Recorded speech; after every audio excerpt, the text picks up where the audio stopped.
Welcome to This Week at Otterbein. I'm Jay Corbett. On this show, meet a graduate student working the late shift at the library circulation desk. And I'm Alicia Lawson. Also this week, Otterbein knitters and crocheters make crafts for good cause. But first, the Otterbein community is mourning the loss of Allied Health major Patrick Cleary, better known as PJ Cleary. Cleary died February 14th at a head-on car crash. State Highway Patrol were at the scene early Saturday morning when the 21-year-old was driving southbound on Pickerington Road. His car went left of center and hit an oncoming car. Both Cleary and the driver of the other vehicle were pronounced dead at the scene. Cleary was an active of Pi Kappa Phi fraternity. Students also took a moment of silence for Cleary before last Saturday's basketball games against Capital University. At their February 14th meeting, Otterbein's Board of Trustees approved increases to room and board for the next academic year. For 2015-16, room rates will increase by 2.5%, board rates will go up by 1.5%.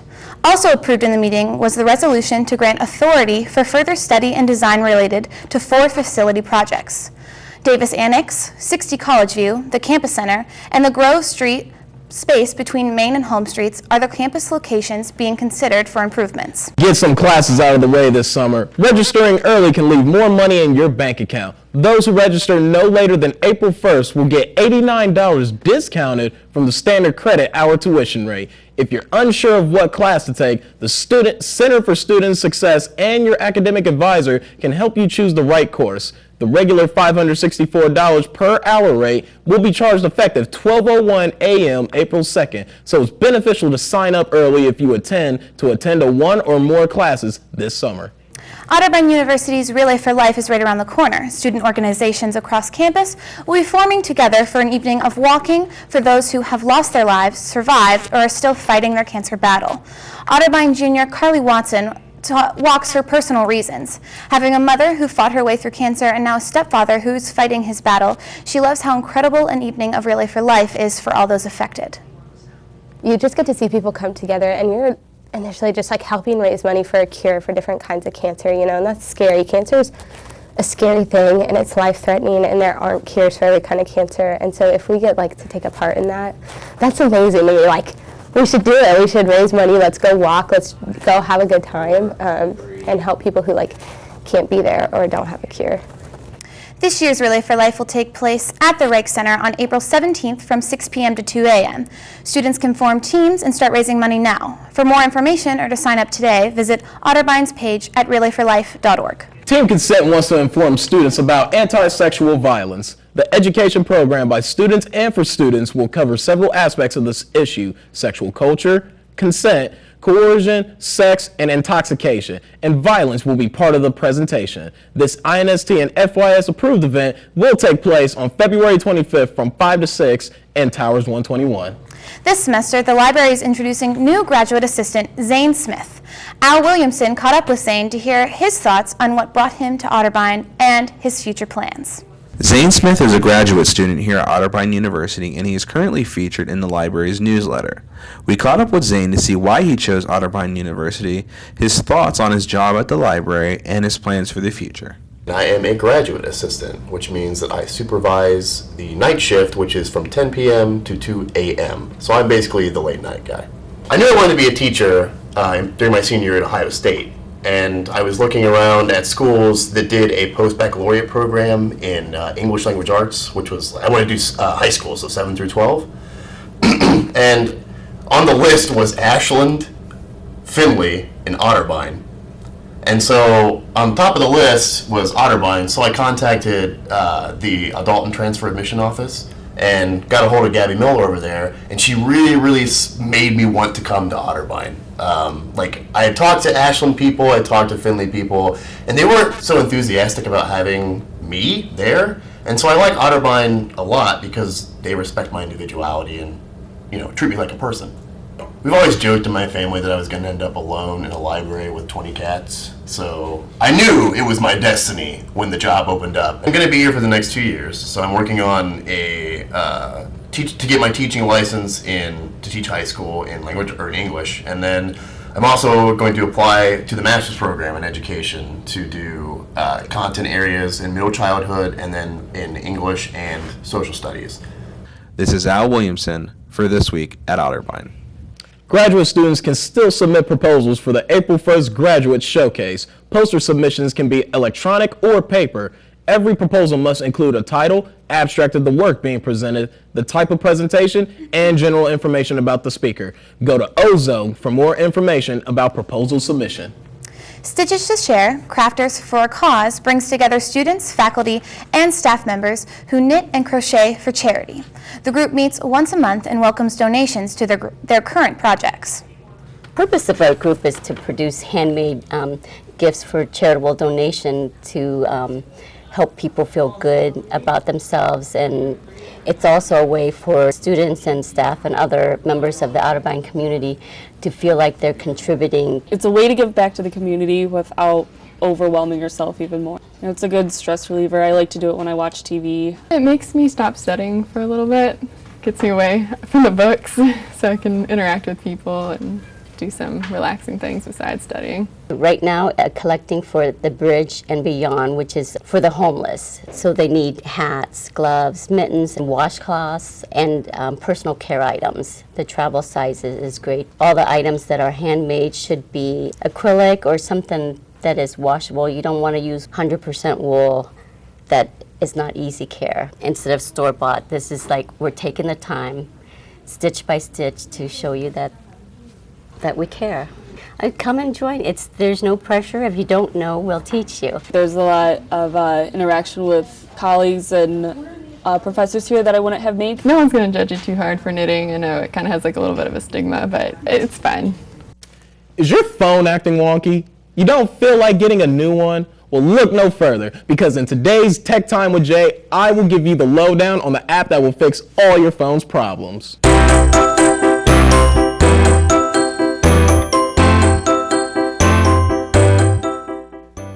Hey guys, and welcome back to this another edition of Tech Time with Jay. My name is Jay Corbett, and here we're going to be talking about how you can keep taking care of your phone and keeping it healthy as possible by downloading this app from Google Play or from the iOS equivalent called CleanMaster Speed Booster. CleanMaster is perfect for you if your phone has become laggy or runs out of battery easily, if it's stopped playing games smoothly, if it becomes too hot to hold, or if you want to free up some space to store more photos or songs. CleanMaster makes it easy to free up more storage from your phone and SD card, boost games and device memory, enhance speed and extend battery life, stop overheating, and protect your device against malicious apps and vulnerabilities. Some of the features that are included with this app CleanMaster include a CPU cooler, a junk file cleaner, a memory booster, an antivirus protection software, and an app manager.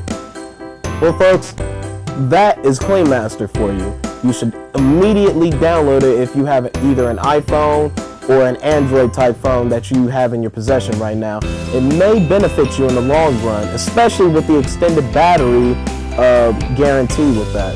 So here for Tech Time with Jay, my name is Jay Corbett. I'll see you next time.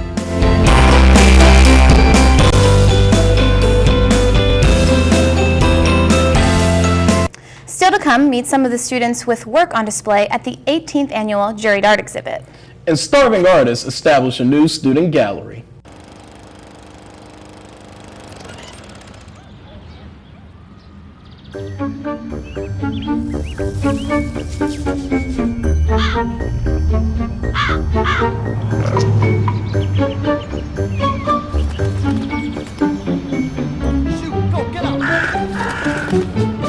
You'd do anything to take care of that spot on your lawn. So why not take care of that spot on your skin?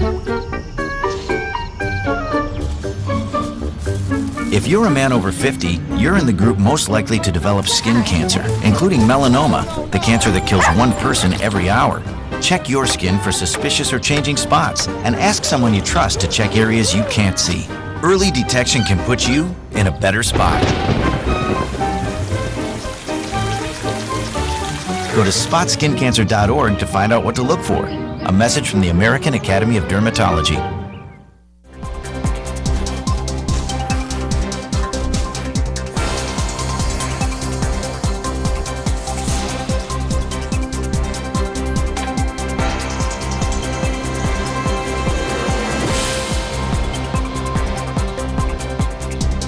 The 18th annual Jury Art Exhibit is a competitive showcase for undergraduate work. Kristen Davis went to the opening reception to get comments about the show and speak with the 3 prize winners.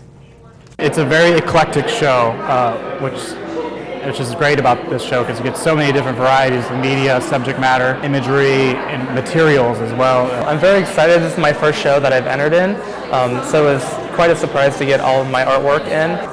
I just look forward to hearing comments and critiques about my artwork. I like the idea of drawing with things that aren't expected. So I use thread and a needle versus a pen and a pencil. So I used just like a traditional technique in a different way. What I wanted to do was combine this very flat image, which is the black and white image, with a textural element. I draw my inspiration from just my hometown. I kind of live in the country and I've lived there my entire life, and so just kind of driving down the road and seeing things out the window, and then I'll return to that place. I kind of tried to capture the American landscape in my hometown and just how it is changing. Not all submissions make it into the juried student art exhibition, yet some of those pieces are on public display. Kristen Davis reports on the Starving Artists' Rejects Show and the revamped Student Gallery. Starving Artists put together what it calls the Rejects Show every year. Basically, we select pieces that weren't accepted into the juried show, giving them an opportunity to display their work here in the Student Art Gallery. Right now we have a few collage pieces, some photograph work, some printmaking, some technical drawings, a lot of mixed media. We really don't try and be too biased or overly selective when it comes to a certain type of media. We try and embrace all different forms. Art students received departmental approval to transform a previously unused space into a student gallery and lounge. This space has completely been revamped and it's so great right now. Definitely making it more user-friendly and accessible to students here in the art building. If you are interested in having your work featured in the gallery, contact Starving Artists. Kristen Davis, This Week at Otterbein. This weekend, the Otterbein University Department of Theater will open its play entitled The Greeks, the Murderers. The plot takes 3 classic Greek stories, including Iphigenia, Agamemnon, and Electra, and takes viewers through a whirlwind of war and destruction to rescue Helen from Troy's traps. The show opens this evening at 7:30 p.m. and runs through the following Saturday, February 28th. Tickets are free for all students, and the production will be performed in Cowan Hall. Get your tickets ahead of time or at the door. Next on This Week at Otterbein, David Kinder will tell us how Otterbein's track and field athletes fared at the All-Ohio Meet. But first, here are some upcoming campus events to keep in mind when making your plans this week.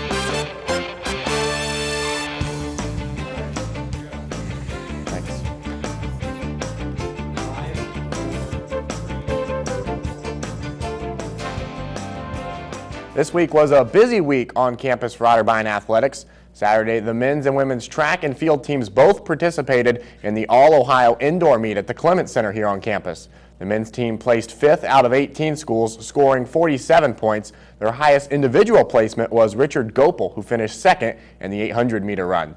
The women's team placed even better, coming in 3rd out of 19 schools, including a first-place finish in the distance medley. Up next for both teams is the Ohio State Tune-Up this Friday, followed by the Capital Last Call meet on Saturday. The conference championships for the OAC will be February 28th at Capital University. Both the men's and women's basketball teams were in action last night playing the Marietta Pioneers. The women were down 1 point at halftime and ended up falling 60-56. Already out of the OAC tournament, Otterbein was trying to avoid losing their 12th straight game. Otterbein failed to get to the charity stripe often, and when they did not take advantage of the opportunity, shooting just 3 of 6. That includes a missed front end of a 1-and-1 with a minute remaining and the Cardinals trailing by 2 points. Maddie Miller had a season-high 17 points on 7 of 17 shooting for Otterbein. Amariah Huck scored in double figures for the 19th time this season. Otterbein will end their season at home this Saturday, taking on the Student Princes of Heidelberg.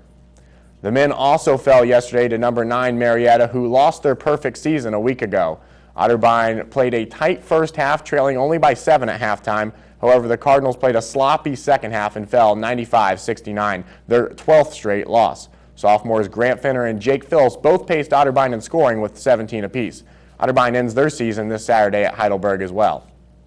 And as winter sports wrap up, we turn our attention to the upcoming spring schedule of sports.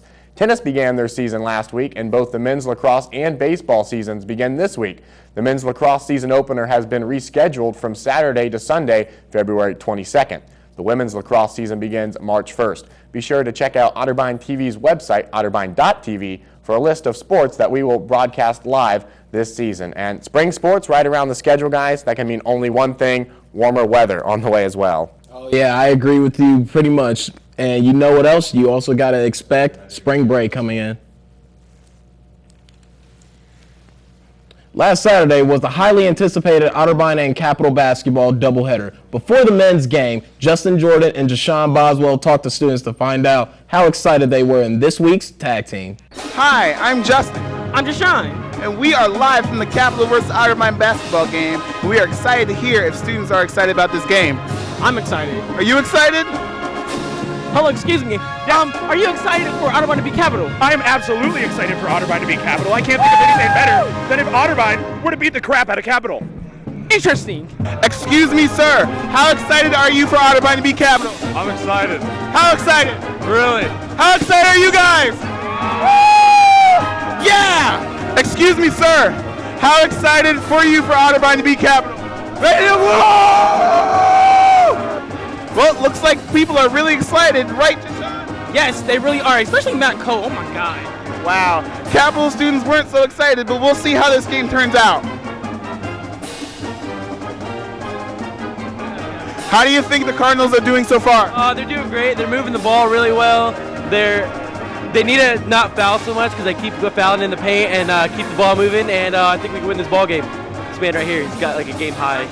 What's with the face sign? The face sign, that's for the support of our teammates. You know, just support.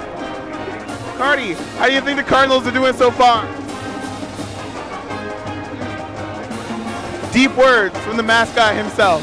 Who do you think will win, Otterbein or Capital? Capital, duh. Capital, not even out. No doubt. Yes, we're winning. So who do you think is going to win this game? Deep words.